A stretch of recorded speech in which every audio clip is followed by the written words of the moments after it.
Matthew 5, 1 through 12. So how do you preach a sermon about a sermon? Well, that's probably not something that you would have ever thought about, but that's what I will be doing. I never quite thought of this passage in this way, but as I was preparing, it struck me. I am writing a sermon about the most famous sermon ever written. There's no pressure in that. Jesus begins its most famous of sermons by what we have come to know as the Beatitudes. I'm sure you've heard of them, and in fact, I preached on this back in January. In January, I asked, how do you preach a sermon about the most famous sermon ever preached? Well, maybe you've wondered, because I did at the beginning when I first started reading this and going to seminary and looking into the Bible, why are these called the Beatitudes? And I'm going to ask, does anyone know what a Beatitude is? You're in luck because I can tell you. My research says that the term beatitude comes from the Latin translation of the word blessing.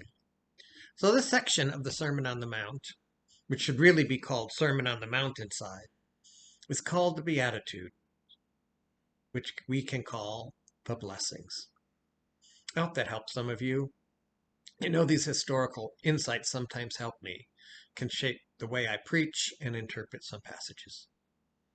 Here's what we get from Jesus himself, what the good news might be.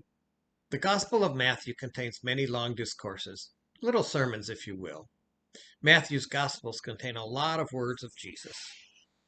This sermon, my friend, including the part that we focus on today, was written for times such as these.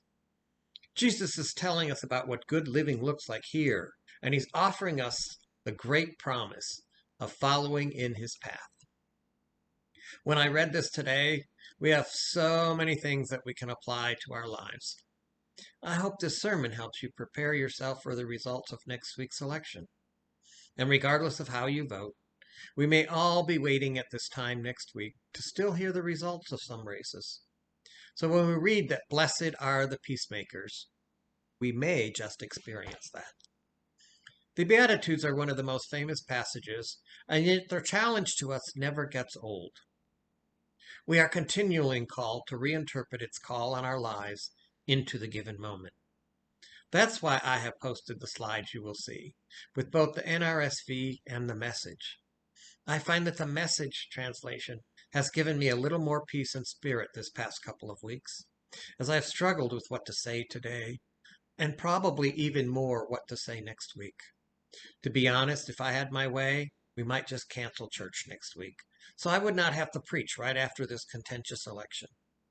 But that would only postpone the inevitable. So come back next week, because at this point, I have no idea what I'm going to say. The Greek word that's translated here as blessed can also be translated as happy. The basic point is that there are some of the keys to life, a good life. This is what Jesus lifts up as what is required of us and what comes to us on this path. Now, I created a word cloud of the Beatitudes. It's very nice, isn't it? Contains the words from the NRSV version. If you want a copy, let me know. Let's look at the first three and let us hear them in this way. You're blessed when you are at the end of your rope. You're blessed when you are grieving.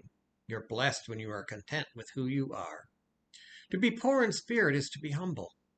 To set aside the drive of your own ego and let yourself be open to God. It's to orientate yourself to God's love so that you can carry it out into the world.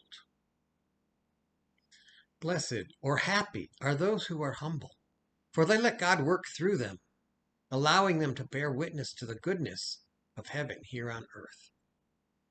Blessed, happy are those who grieve, for in a community of love and fellowship, they will be comforted. There will be mourning.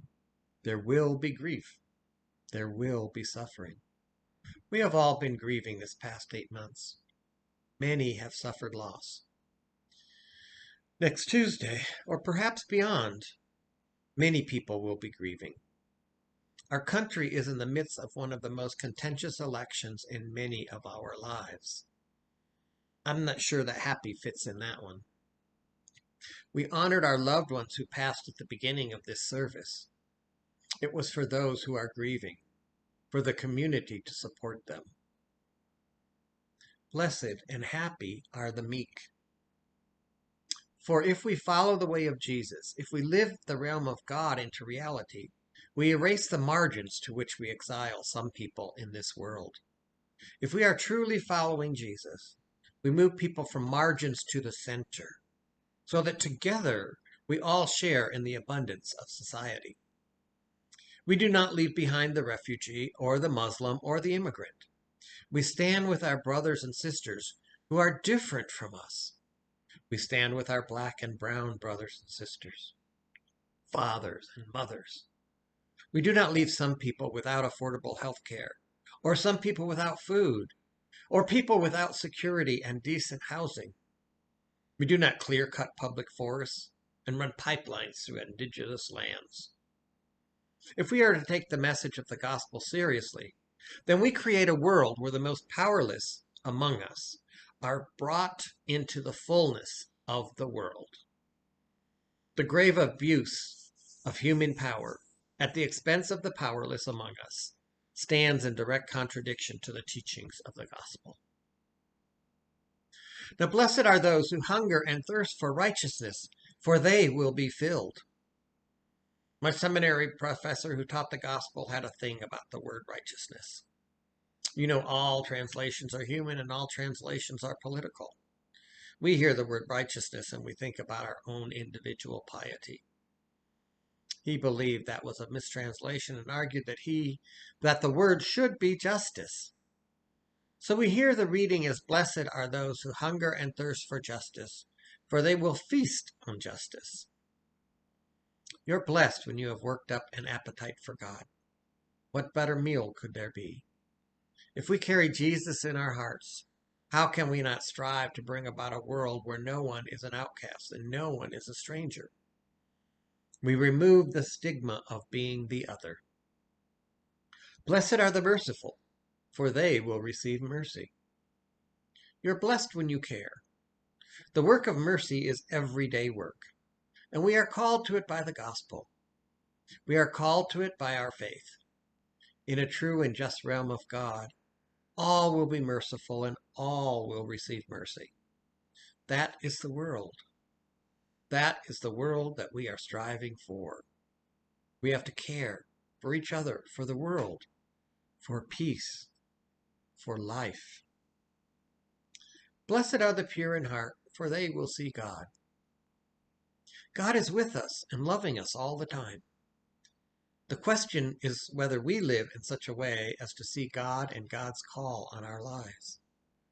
To be pure in heart is to live with a sense of integrity. There is corruption all around us. There is manipulation of power all around us. These are questionable motives and mean people and moral ambiguity at every turn. But why do we do this?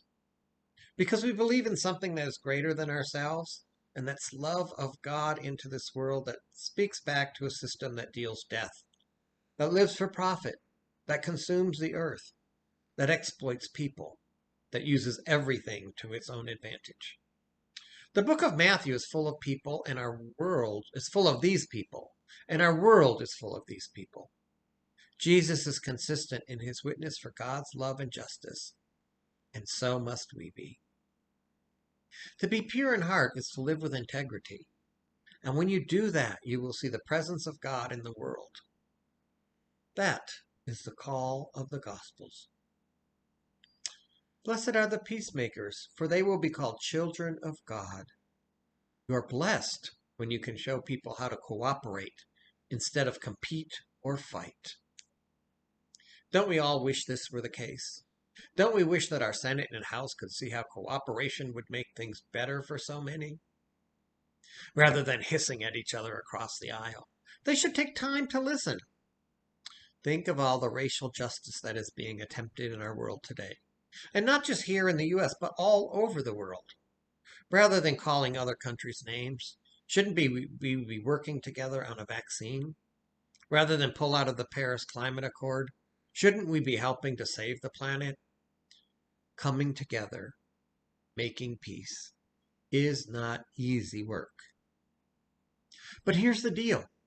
Peacemaking is work, and it's hard work. Peace is not passive.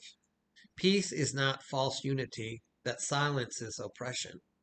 Peace does not mask injustice and allow it to fester.